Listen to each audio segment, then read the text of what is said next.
All right. Well, looks like we got some pretty good feedback about our little demo video. I don't know if you saw some of the feedback, Oscar, but people like seeing us. I think it's just part of the COVID part.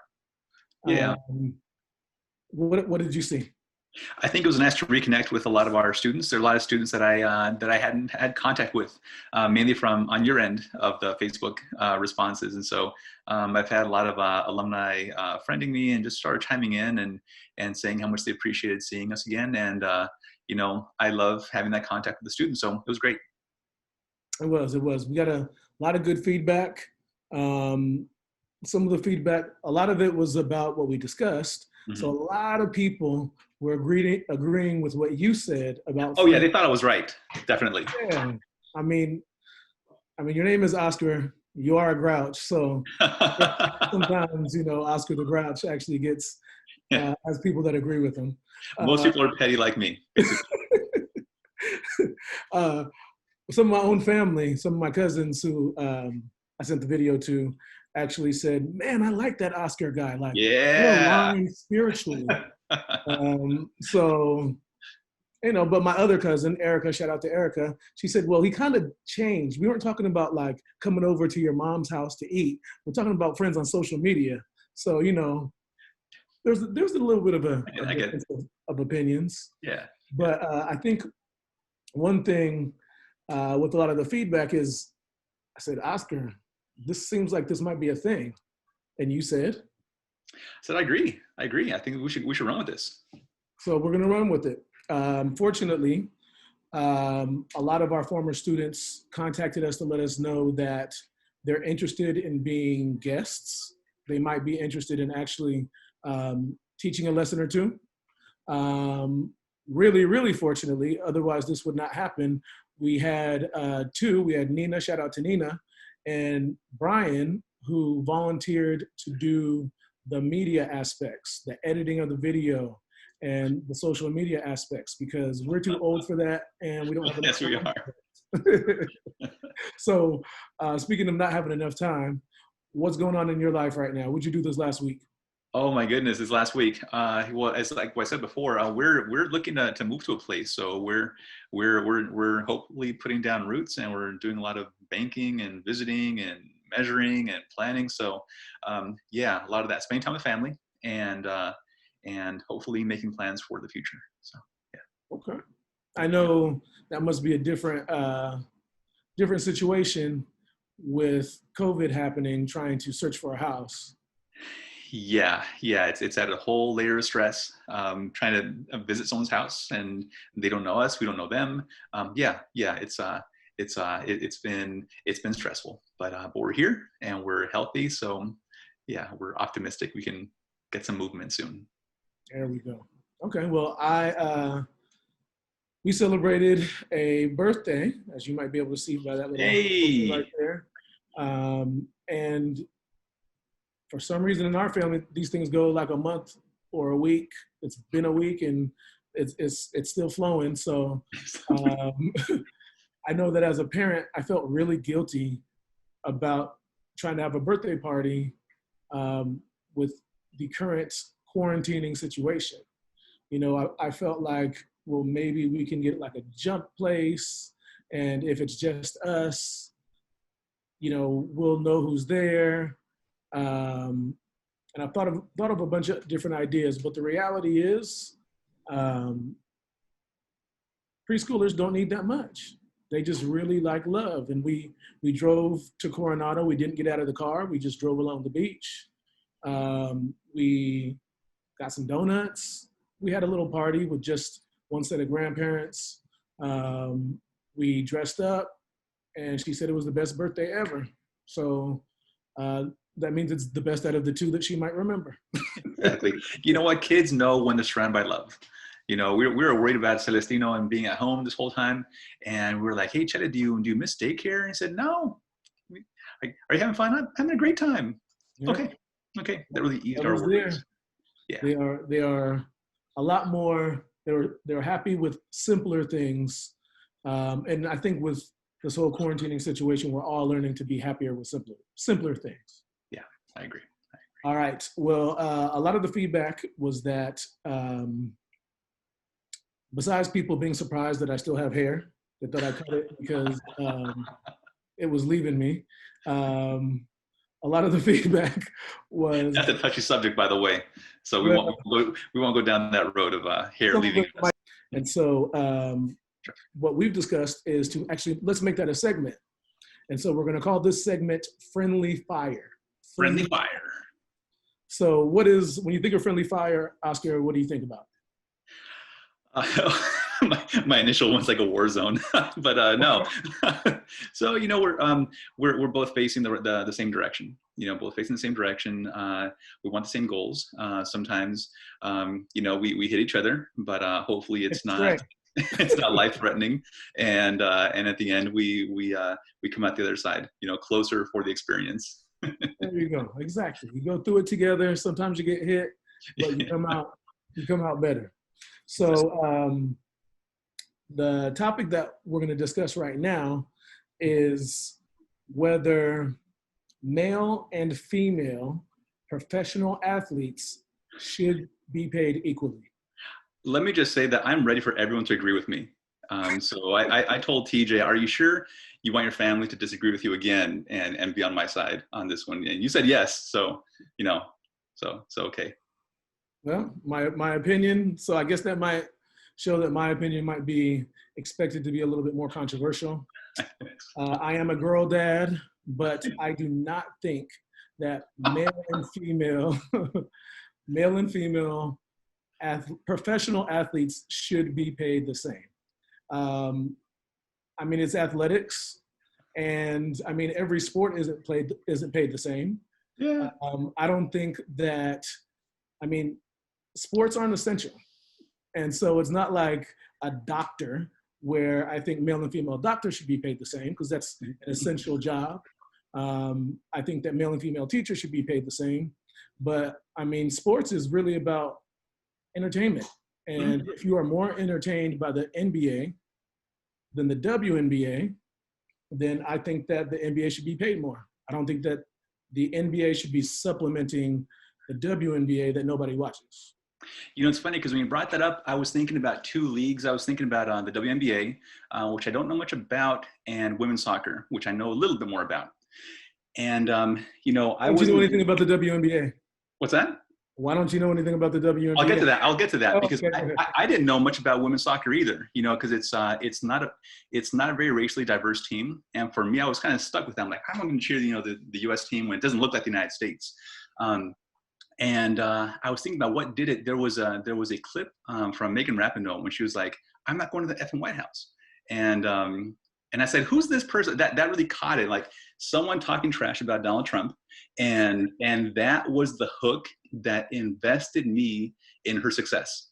And I said, well, I got to watch her now. I got to watch her. And then I found out she's amazing. And for me, because I agree it's entertainment, sports is more than just the competition on the field. It's all the drama. My wife, jokes that sports is soap opera for men. We get involved in the stories, and with the women's soccer team, that's what did it. It was the drama around the tournament, and I said, well, I have to watch. The thing with the WNBA is I don't know anything about them, and so I think there's a lot of people that would buy in to the drama of who they are and what they stand for and the relationships and the trash talking and I would tune in. So I think they need to, ESPN and WNBA and NBA, they need to invest in them to highlight those stories. And I would show up if I knew some good trash talking between them and other people and just whatever can happen in the drama of sports. And they should be paid. They're not investing in them. Well, I also think, so to support my argument that they should not be paid equally, I actually think the women's national soccer team should be paid more because I think they have more fans. I think they deserve to be paid more than the men. Oh, sure. There is more interest in what they do. They dominate more. And so their entertainment value is higher than the male U.S. National soccer team's entertainment value. I also think that if you look at an example like tennis, Serena Williams is the most dominant athlete of the last 20 years. And she deserves to be paid more than Roger Federer. Anyway, so like, so actually that kind of proves the point, which is that she is known better than the male tennis players. And so I think she should get paid more. So I don't think that men should get paid more. I think that whatever entertainment value there is, I think they should get paid more. Like, I don't think, like, we don't supplement lacrosse. You know, we have a lacrosse team at our school, so I'm not downing lacrosse. Yeah. But professional lacrosse does not have fans the same way the 3 or 4 major sports leagues have fans. And so I don't think that, like, we should make it so that lacrosse becomes a thing if people don't want to watch it. I think that entertainment should be based off of what people want to watch. But that's all marketing. You can get people to watch lacrosse. I mean, people started watching curling, you know, and people, you know, they'll market that and people will watch anything. I think should curlers get paid the same amount as NBA players? No, I mean, they'll get their you know, marketing contracts and their sponsors and that kind of thing. But I think that there just hasn't been a commitment to market the WNBA. You know, it's different with the women's soccer, which is that the success is there, and they're still not being marketed, you know, properly, and they're still arguing they shouldn't get the same pay. So, in general, they need to have that same support in the media to drum up the fans. I think a lot of people just don't know about them. Like, you know what? So now you're the media. Yeah, I do. I think it's media. I think it's media exposure. Yeah. Okay. Well, I will. I think we agree that women deserve recognition. I think that where we disagree is that I don't think there needs to be equality in sports that are professional sports. I do think there needs to be equality in amateur sports. I think there should be equality in high school sports. Mm-hmm. I think there should be equality in college sports. There's a whole lot of, I won't go down that route because there's a whole lot to, if we start going the college sports route. Yeah. But I just think that professional sports are either exercise or entertainment. Mm-hmm. And so I don't think that they are so essential that there needs I don't totally agree. Sports is more than that. Sports is a way for society to see, they're almost like real life superheroes, you know, mm-hmm. right? Like they don't just, the whole idea like shut up and dribble.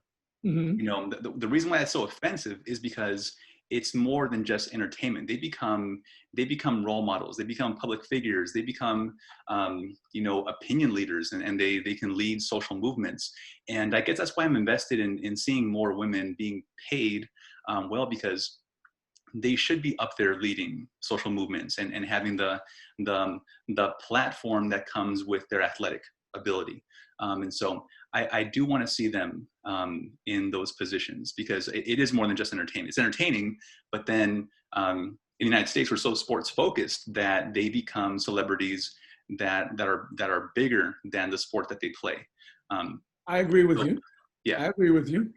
And I think that we disagree a little bit about what equality means in respect to sports. It's, you know, how do you achieve equality? Do you invest in the conditions to have equality, or are you expecting equality of the results? So it's a whole equality of opportunity versus equality of results. And for me, I would like to see the WNBA invested in more. I think we haven't created. I don't know, because I wouldn't even tune in. Dunk. There's like one, like they have great skills. But what people want to see in professional basketball is people dunking on each other. It's not happening in WNBA games. Yeah, you know, with women's tennis, it's a different sport. You know, it's not, because they go back and forth, there's more finesse. And so I don't think that it has to be just a female version of a men's sport. I think it can be something on its own terms. But I'm not going to watch unless there's some drama there. I need to be invested in these people. I don't know who they are.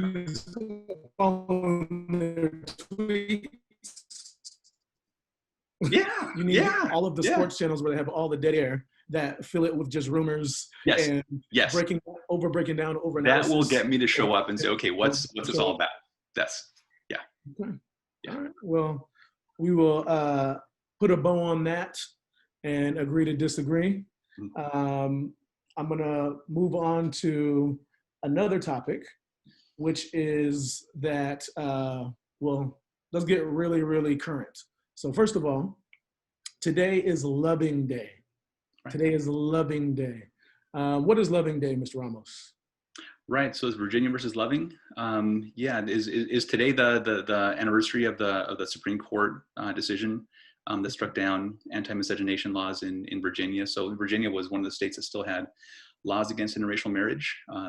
They first had those laws going back into the colonial days, and so they were kind of really holding out to keep the races legally separate. And so, yeah, Supreme Court struck down bans on interracial marriage so that people could have their interracial marriages respected regardless of which state they moved into. Okay, so you and I both have interracial marriages, not with each other, but we're both fans of the Loving case. So yeah, there's definitely some significance to that case to our personal life. Yeah. Another thing, last week in May, the end of May, May 31st, was the anniversary of the riots, the race riots, race war, bombing of Black Wall Street in Tulsa, Oklahoma. Right. And ironically, this week, Donald Trump announced that he's going to be having a campaign rally in Tulsa, Oklahoma on Juneteenth. Now, both of us teach history, but I think Juneteenth might have escaped both of the time periods that we teach. I teach right up until the end of the Civil War, so Juneteenth happens like right after what I miss. Yeah. And I think it kind of skirts around the topics that you cover as well. Yeah, and I'm teaching U.S. history too, but we start after Reconstruction. So yeah, we don't really teach it in either of our classes. And it's one of those holidays that I was aware of because I remember Oceanside would have a Juneteenth celebration at the bandshell, and I always know what it was. And so it's one of these holidays that has sort of entered my consciousness over the past couple of years. And yeah, I think our students need to know more about it. And so Juneteenth actually celebrates the freeing of the last slaves. So in Galveston, Texas, the last slaves in the Confederacy were freed in 1865 in Galveston, Texas, 1865. And so this was the last slaves being free. When the slaves were originally freed, there was no Twitter, there was no email, there was no phone. You couldn't just text and say, yo, slaves are free, everybody go. So as the word got out, it wasn't until 1865 when the last slaves were freed in Texas. And so that's what Juneteenth is a celebration of. In San Diego, people also celebrate 619 Day because it's 619, and that is what used to be the area code for all of San Diego. Now we've added a bunch of 858s and 760s and others. So it is interesting that Trump decided to have do you think, Oscar, do you think that he chose Juneteenth at the spot of the biggest race riot to destroy a successful, prosperous Black town? Do you think that he chose that on purpose, and what do you think his motives were? I don't know if he knows history well enough to do that. I think somebody in his camp did.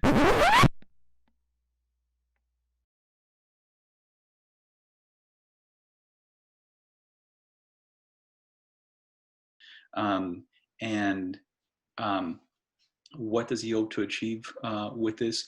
There's I teach government, and so we have our College Board official list of vocabulary words. I've always added a couple extra words that students should know about government politics. One of them is dog whistle.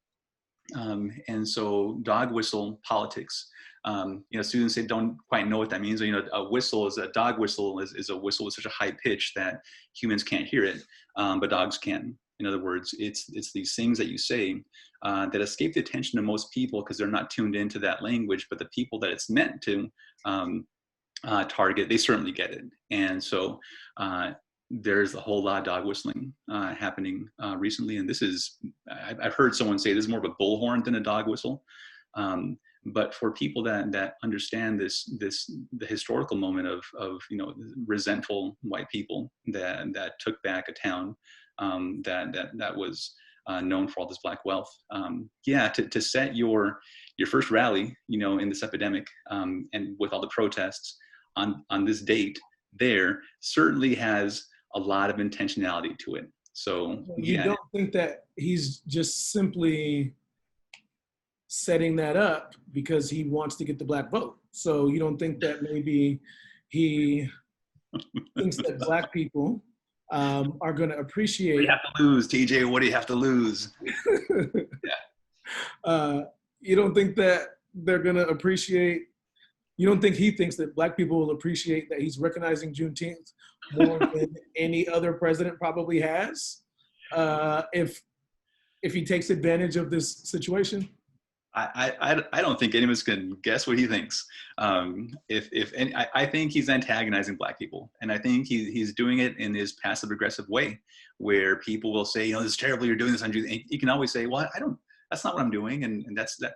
We know that is his style. That he'll do something offensive, but never directly. He's not a very direct person in that way. And so he's pretty direct in a lot of other ways. Yeah, that's true. But he won't order people to. He has more lately. He's generally been someone who likes to maintain some space to deny that he knows what he's actually doing, and I think this falls into that pattern. Okay.